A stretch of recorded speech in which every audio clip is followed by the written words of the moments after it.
Dear students, welcome to economics with Ejaz. आज हम micro economics proper start कर रहे हैं और हमारा जो पहला लेक्चर है वो प्रोडक्शन पॉसिबिलिटी फ्रंटियर के बारे में है। आज हम ये समझने की कोशिश करेंगे कि प्रोडक्शन पॉसिबिलिटी फ्रंटियर का कंसेप्ट है जो है वो क्या है, और ये कंसेप्ट जो है ये माइक्रो इकोनॉमिक्स और ओवरऑल इकोनॉमिक्स समझने के लिए क्यों ज़रूरी है, और इसके साथ साथ जो प्रोडक्शन पॉसिबिलिटी फ्रंटियर का कंसेप्ट है उससे और कौन से कंसेप्ट हमारे लिए समझना आसान होता है। So let's begin with that. तो ये हमारा प्रोडक्शन पॉसिबिलिटी फ्रंटियर है, और प्रोडक्शन पॉसिबिलिटी फ्रंटियर की इस ग्राफ को देख के आपको ये पता चलेगा कि एक्स एक्सिस पे हमारा गुड एक्स है और वाई एक्सिस पे हमारा गुड वाई है। तो ये अस्यूम किया जाता है एक इकोनॉमी में पॉसिबिलिटी है कि वो दो प्रोडक्ट्स बना सकते हैं, एक्स बना सकते हैं या वाई बना सकते हैं, या इनकी मुख्तलिफ कॉम्बिनेशंस बना सकते हैं। तो यहाँ पे हमारे जहन में ये सवाल आ सकता है कि दो ही प्रोडक्ट्स की हम क्यों बात करेंगे। हम तो मार्केट में या फिर रियल इकोनॉमी में बहुत सारे प्रोडक्ट्स की जो है प्रोडक्शन या अवेलेबिलिटी हम देखते हैं, तो दो ही प्रोडक्ट्स की बात हम क्यों करेंगे। वो इसलिए कि हमारे पास जो एक्स वाई प्लेन है ये दो ही प्रोडक्ट्स को अकोमोडेट कर सकता है, यानी कि एक्स एक्सिस पे हम एक प्रोडक्ट दिखा सकते हैं, वाई एक्सिस पे जो है एक प्रोडक्ट हम दिखा सकते हैं। दैट मीन्स कि इन टोटल हम दो प्रोडक्ट्स दिखा सकते हैं। तो अगर हमने इकोनॉमिक एनालिसिस करनी है और हमने एक्स वाई प्लेन को इस्तेमाल करना है, हमने ग्राफ्स का इस्तेमाल करना है, तो हमने ये अस्यूम करना है कि हमारे पास दो प्रोडक्ट्स है एक्स और वाई। हम ये भी अस्यूम कर सकते हैं कि जो हमने यहां पर लिखा है कि ये गुड एक्स है, तो हम ये भी अस्यूम कर सकते हैं कि ये फॉर एग्जांपल सब जो लेबर इंटेंसिव प्रोडक्ट्स है हम उनको गुड एक्स कह सकते हैं, और सब के सब जो कैपिटल इंटेंसिव प्रोडक्ट्स है उनको हम गुड वाई में क्लब कर सकते हैं। यानी कि ये एक कैटेगरी बन गया, ये दूसरी कैटेगरी बन गया जो भी इकोनॉमी में प्रोडक्ट्स बनते हैं। तो ये पहली बात है जो हमने याद रखनी है कि हम दो ही प्रोडक्ट्स का यहां पे तज़किरा क्यों करते हैं।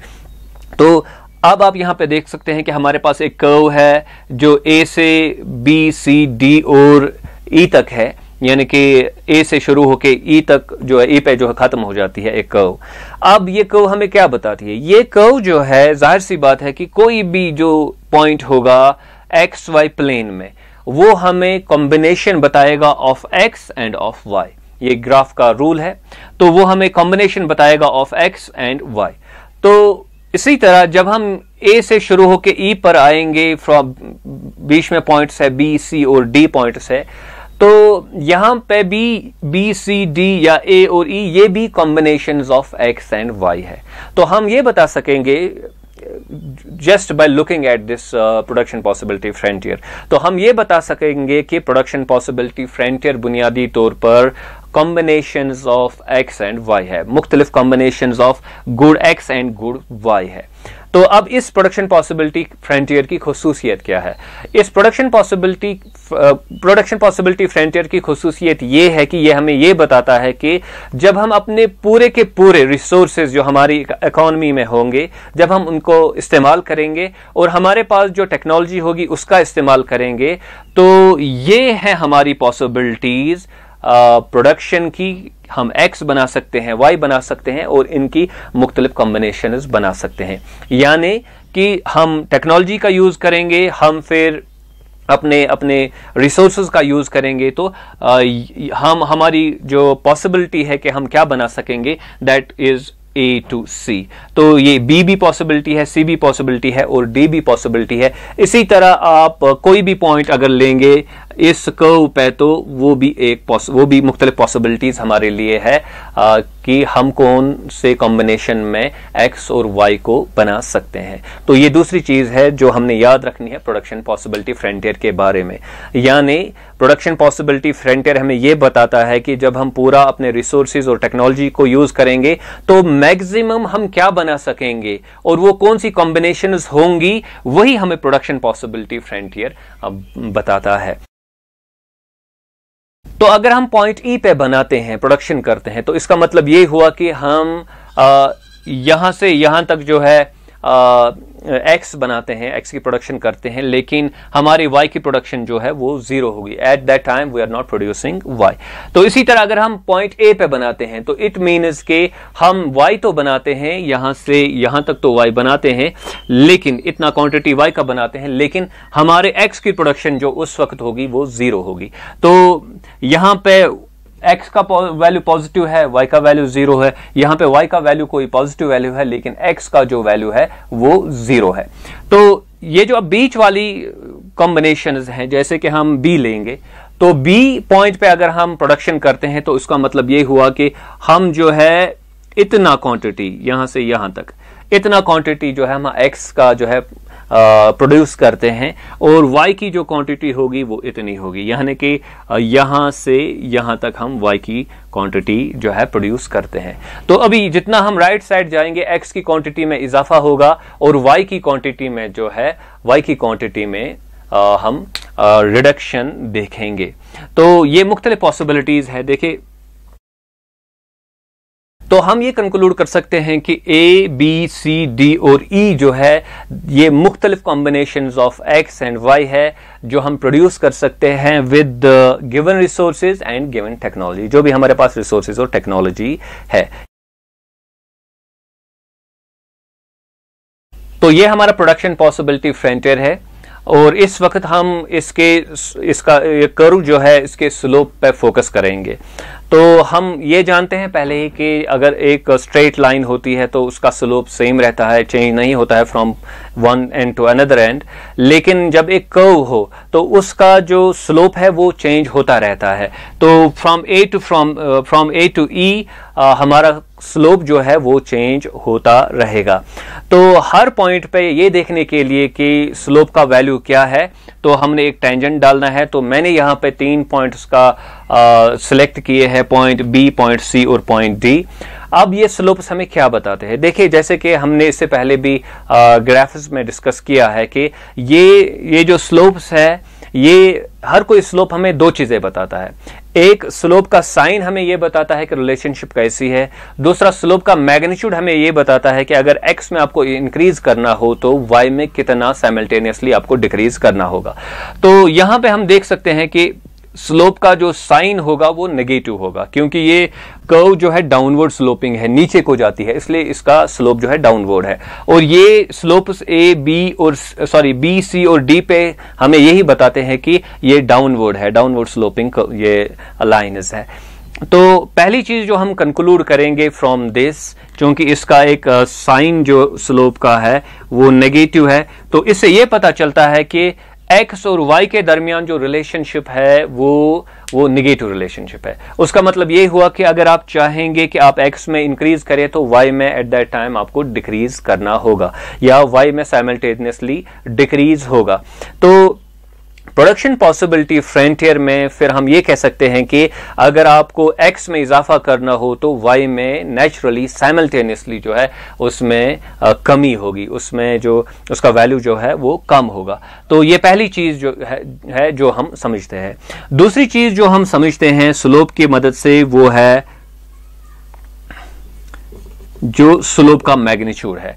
यहां पे हम देख सकते हैं कि यहां स्लोप का जो मैग्नीट्यूड है वो कम है, यानी कि ये जो बी पॉइंट पे जो स्लोप है वो लेस स्टीप है, सी पे ज्यादा स्टीप है और डी पे सबसे ज्यादा स्टीप है इन 3 में से। तो जितना स्लोप स्टीप होगा उतना जो है वाई में चेंज का वैल्यू जो है वो बढ़ जाता है, यानी कि यहां पे slope it is like this, right. Slope का वैल्यू होता है राइज बाय रन, यानी change in Y by change in X, right. तो ये स्लोप का वैल्यू है। तो यहां पे हम देख सकते हैं this is change in Y and this is change in X, यहां से यहां तक और यहां से यहां तक चेंज इन वाई है।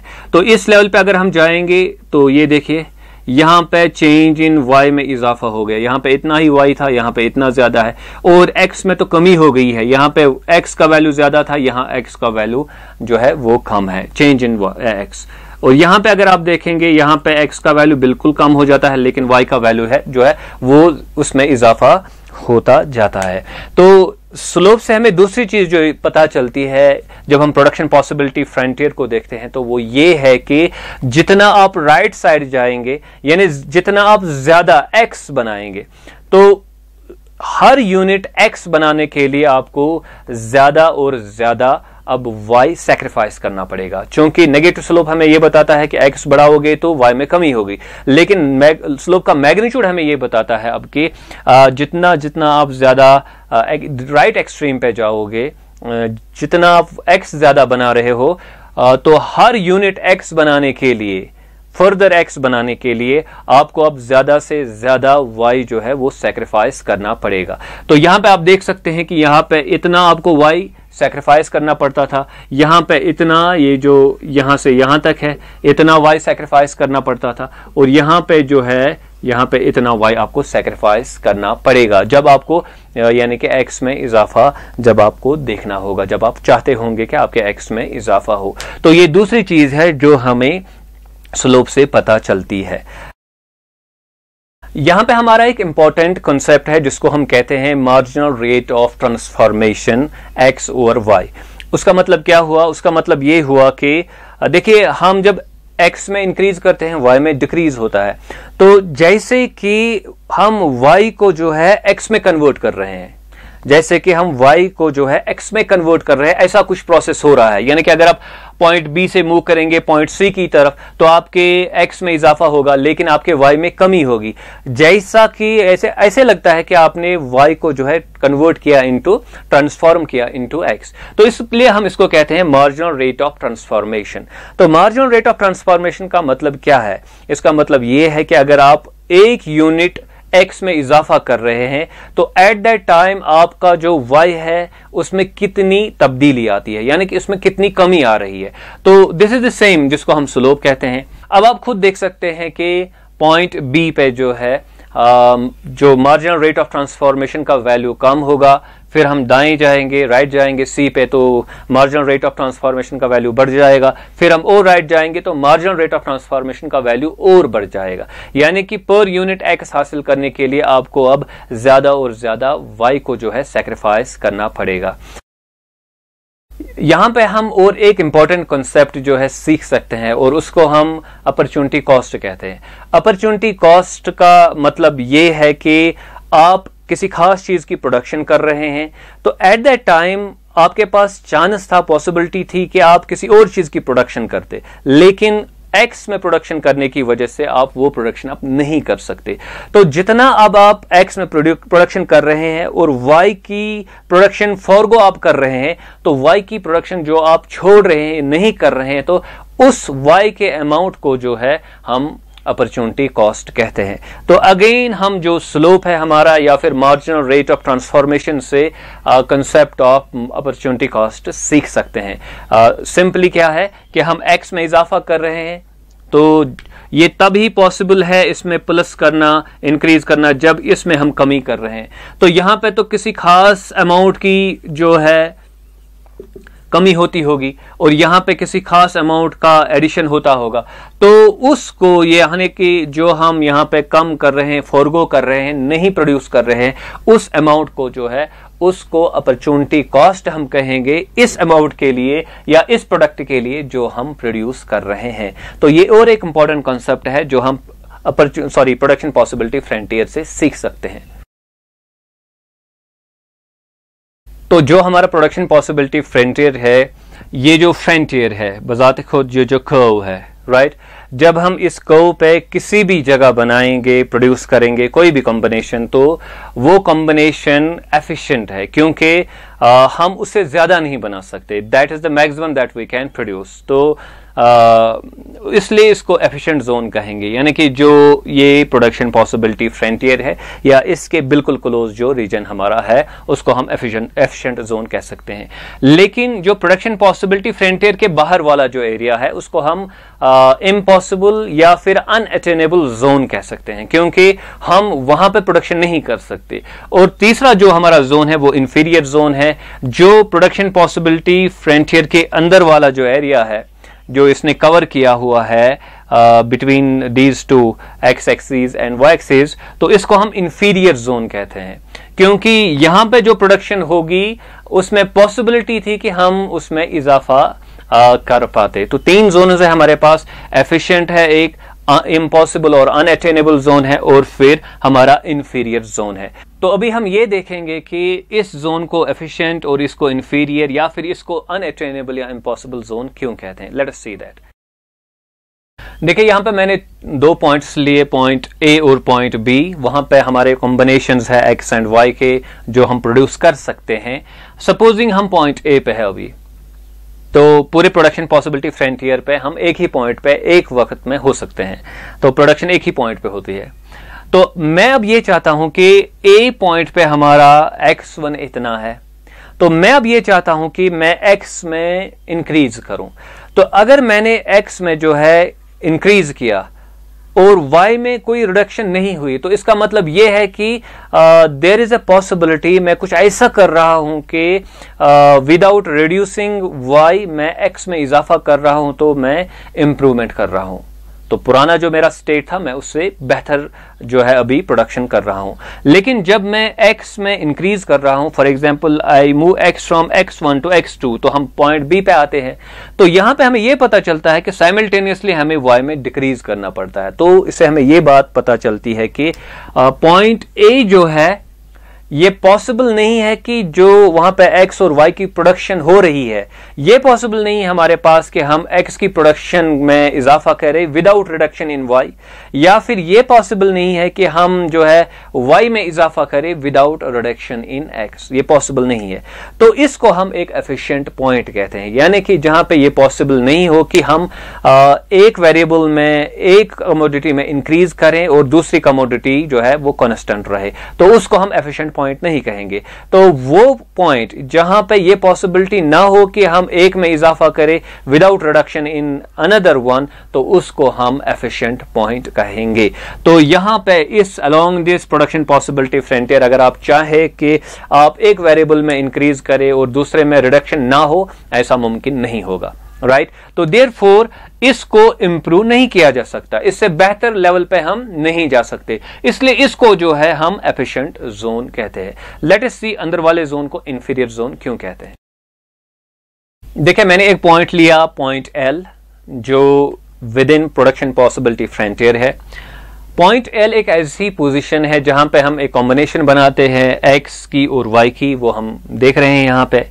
लेकिन अगर हम अपने रिसोर्सेज सही ढंग से इस्तेमाल करेंगे, अपनी टेक्नोलॉजी सही ढंग से इस्तेमाल करेंगे, तो क्या होगा कि हम सपोजिंग x में इंक्रीज करेंगे, राइट। तो मैं पहले x1 तक प्रोड्यूस कर रहा था, अब हम x2 तक प्रोड्यूस कर रहे हैं, लेकिन एट दैट टाइम y में कोई कमी हम नहीं देख रहे हैं, राइट। तो y में कोई कमी नहीं हुई। इट मीन्स कि इस L पॉइंट को जो है इसको इंप्रूव किया जा सकता है, यानी कि ये वो पॉइंट है जहां पे हम x के वैल्यू को इंक्रीज कर सकते हैं without reduction in the value of y, therefore it is improvable, इसको इंप्रूव किया जा सकता है। एफिशिएंट पॉइंट उसको कहते हैं जिसको इंप्रूव नहीं किया जा सकता है। इंफीरियर पॉइंट उसको कहेंगे, इंफीरियर रीजन उसको कहेंगे जिसको हम इंप्रूव कर सकते हैं। तो इसको यहां पे इंप्रूव कर सकते हैं। इंप्रूव का मतलब क्या हुआ कि इसमें इजाफा कर सकते हैं, इसमें कमी लाने के बगैर। इसी तरह हम ये कर सकते हैं कि हम x का वैल्यू जो है वो सेम रखेंगे यहां पे, लेकिन हम y के वैल्यू में जो है इजाफा कर सकते हैं, राइट। तो अब आप देख सकते हैं कि यहां पे मेरा पहला y था, अब इतना y है, तो पहला x यहां पे था तो इतना ही मैंने x रख दिया।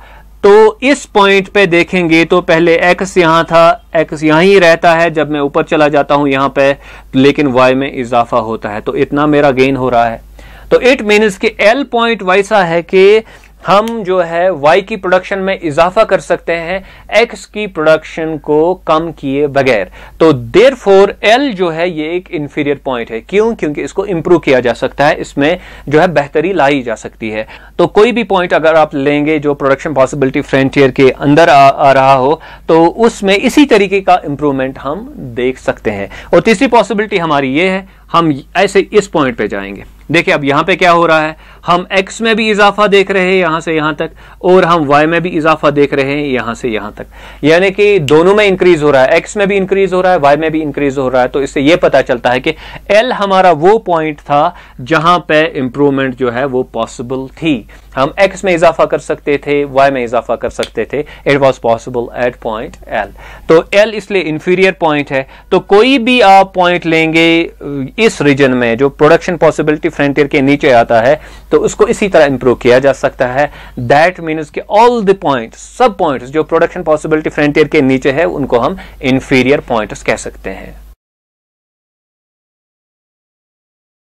अब इस ग्राफ की तरफ आप देखिए मैं पॉइंट बी पे अभी हूं, राइट, प्रोडक्शन कर रहा हूं, तो एफिशिएंट जोन पे प्रोडक्शन कर रहा हूं, लेकिन इसके बाहर जाना चाहता हूं, यानी कि जिसको हमने इम्पॉसिबल या अनअटेनेबल जोन कहा, उसमें मैं जाना चाहता हूं। उसका मतलब क्या है?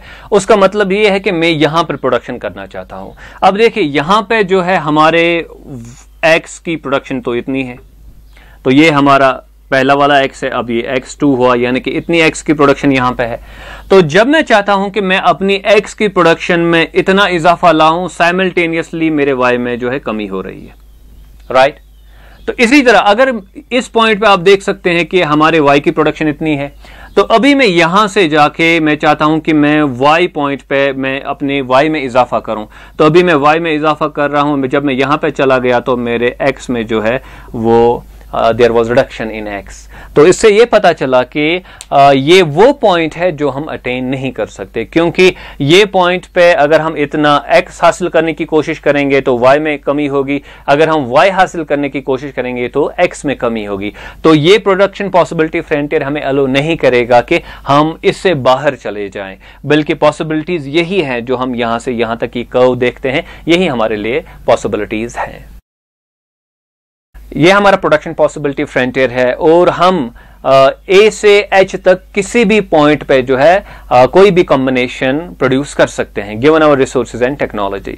लेकिन हम हर कॉम्बिनेशन नहीं बना सकते, हमने एक कॉम्बिनेशन को जो है सिलेक्ट करना है। लेकिन ये जो प्रोडक्शन पॉसिबिलिटी फ्रंटियर है, ए टू एच जो आप ये कॉम्बिनेशन देख सकते हैं, या बीच में आप और कॉम्बिनेशन बना सकते हैं, तो ये सब की सब कॉम्बिनेशन जो है वो एफिशिएंट है। जैसे कि अभी हमने कहा कि ये एफिशिएंट जोन में आती है, और इस एफिशिएंसी को हम प्रोडक्टिव एफिशिएंसी कहते हैं। इस एफिशिएंसी को हम प्रोडक्टिव एफिशिएंसी कहते हैं। तो हम ये कह सकते हैं कि जब कोई इकोनॉमी प्रोडक्शन पॉसिबिलिटी फ्रंटियर पर प्रोडक्शन कर रही हो तो वो प्रोडक्टिवली एफिशिएंट है। लेकिन इन कॉम्बिनेशंस में अब हमने कोई कॉम्बिनेशन सिलेक्ट करनी है जो हमने बनानी होगी। सपोजिंग हम ये कॉम्बिनेशन सिलेक्ट कर रहे हैं जो हम बना रहे हैं, राइट, लेकिन मार्केट की जो डिमांड है वो इस कॉम्बिनेशन की है। तो ये कॉम्बिनेशन हम बना रहे हैं, ये कॉम्बिनेशन मार्केट की डिमांड है, या फिर जिसको आप कहेंगे आगे जाके आप ये पढ़ेंगे कम्युनिटी इंडिफरेंस कर्व आप पढ़ेंगे। तो ये सोसाइटी की डिमांड है कि ऐसे प्रोड्यूस होना चाहिए, जिसको हम एलोकेटिव एफिशिएंसी कहते हैं। यानी कि जो लोग चाहते हैं, जो डिमांड है आगे सोसाइटी में, कम्युनिटी में, इकोनॉमी में, हम उसी अंदाज से जो है बना रहे हैं। तो अगर हम वो चीज जहन में रख के, यानी कि प्रोडक्शन वही हो जहां पे लोग चाहते हो, जहां पे हमारी कम्युनिटी की प्रेफरेंस हमें बताती हो, तो फिर हम कहेंगे there is allocative efficiency, there is allocative efficiency. तो यहां पे हमारे दो डिफरेंट कॉन्सेप्ट्स, एक है प्रोडक्टिव एफिशिएंसी, दूसरा है एलोकेटिव एफिशिएंसी। यहां पे प्रोडक्टिव एफिशिएंसी तो यहां नेचुरली हो जाती है, लेकिन ये जरूरी नहीं कि यहां पे जो पॉइंट हमने चूज किया प्रोडक्शन के लिए वो एलोकेटिव एफिशिएंसी के मुताबिक भी सही हो। तो दोनों चीजों का हमने जो है ख्याल रखना पड़ता है, प्रोडक्टिव एफिशिएंसी के बारे में भी और एलोकेटिव एफिशिएंसी के बारे में भी। देखिए, जब हमने डिफाइन किया प्रोडक्शन पॉसिबिलिटी फ्रंटियर को, हमने ये बताया कि ये कॉम्बिनेशंस है एक्स और वाई की, जो हम मैक्सिमम जो हम बना सकते हैं with the help of resources and technology. अब अगर हमने प्रोडक्शन पॉसिबिलिटी फ्रंटियर में कोई चेंज देखना हो तो वो कैसे मुमकिन होगा? वो दो तरीकों से मुमकिन होगा, या तो रिसोर्सेज में इंक्रीज करना होगा या डिक्रीज करना होगा। तो दोनों तरीकों से, दोनों वजहों से जो है चेंज होगा प्रोडक्शन पॉसिबिलिटी फ्रंटियर में। अभी अगर इंक्रीज हो रहे हैं हमारे रिसोर्सेज तो प्रोडक्शन पॉसिबिलिटी फ्रंटियर जो बाहर को जाएगा, अगर डिक्रीज हो रहे हैं रिसोर्सेज तो वो अंदर की तरफ आ जाएगा। टेक्नोलॉजी में अगर हमारे इंप्रूवमेंट आ रहा हो तो फिर प्रोडक्शन पॉसिबिलिटी फ्रंटियर बाहर को जाएगा, और अगर टेक्नोलॉजी कम हो रही हो यानी कि ज्यादा इनएफिशिएंट हो रही हो तो फिर प्रोडक्शन पॉसिबिलिटी फ्रंटियर जो है वो अंदर की तरफ खींचा जाएगा, वो अंदर की तरफ आएगा। तो इसके अलावा यह भी याद रखेगा यहां पे कि अगर वो रिसोर्सेज अब इंक्रीज हो रहे हो जिनसे एक्स में एक्चुअली इजाफा हो रहा हो, या फिर टेक्नोलॉजी इंप्रूव हो रही है जिसमें एक्स में इजाफा हो रहा हो ज्यादा, तो फिर ज्यादा जो बेंड होगा, जो यानी कि शिफ्ट होगा, वो एक्स की साइड से होगा, वो वाई की साइड से नहीं होगा। Getting my point? तो हमारा शिफ्ट जो प्रोडक्शन पॉसिबिलिटी फ्रंटियर में इसलिए है वो या तो रिसोर्स के चेंज होने से आता है या फिर टेक्नोलॉजी के चेंज होने से होता है। फाइनली मैं एक इंपॉर्टेंट पॉइंट पे कंक्लूड करूंगा, हम इसको यहाँ पे एलॉबरेट नहीं करेंगे क्योंकि आगे जाके जब आप आइसोक्वांट्स पढ़ेंगे और प्रोडक्ट कर्व्स पढ़ेंगे और मार्जिनल प्रोडक्टिविटी का कंसेप्ट आप देखेंगे तो वहाँ पे ये चीज़ अच्छे से एलॉबरेट होगी। यहाँ पे आप देख सकते हैं कि प्रोडक्शन पॉसिबिलिटी फ्रंटियर जो है वो कनकेव है। उसका मतलब ये हुआ कि पहले स्लोप का वैल्यू कम है, फिर स्लोप का वैल्यू इंक्रीज हम देखते हैं। जितना हम राइट साइड जाएंगे स्लोप का वैल्यू जो है वो इंक्रीज होता जाएगा। उसका मतलब ये हुआ कि पहले हमने कम अमाउंट ऑफ वाई सेक्रीफाइस करना है एक अमाउंट एक्स हासिल करने के लिए, जैसे कि आपको यहाँ पे पता चलेगा इतना एक्स हासिल करने के लिए इतना ही वाई हमने सेक्रीफाइस करना होगा, और यहाँ पे जो है हम थोड़ा सा एक्स हासिल करने के लिए काफी ज्यादा वाई हमको सेक्रीफाइस करना पड़ता है। ये इसलिए होता है कि जब हम वो रिसोर्सेज जो हम एक वाई प्रोड्यूस करने में यूज करते थे, जब हम उनको डाइवर्ट करते हैं एक्स प्रोड्यूस करने में तो वो उतने ज्यादा एफिशिएंट साबित नहीं होते हैं। दूसरी बात ये होती है कि जब एक किस्म के रिसोर्सेज में हम इंक्रीज करेंगे और दूसरे किस्म का रिसोर्सेज जो है वो कांस्टेंट रखते हैं तो उसकी मार्जिनल प्रोडक्टिविटी जो होती है वो डिक्रीज होती जाती है।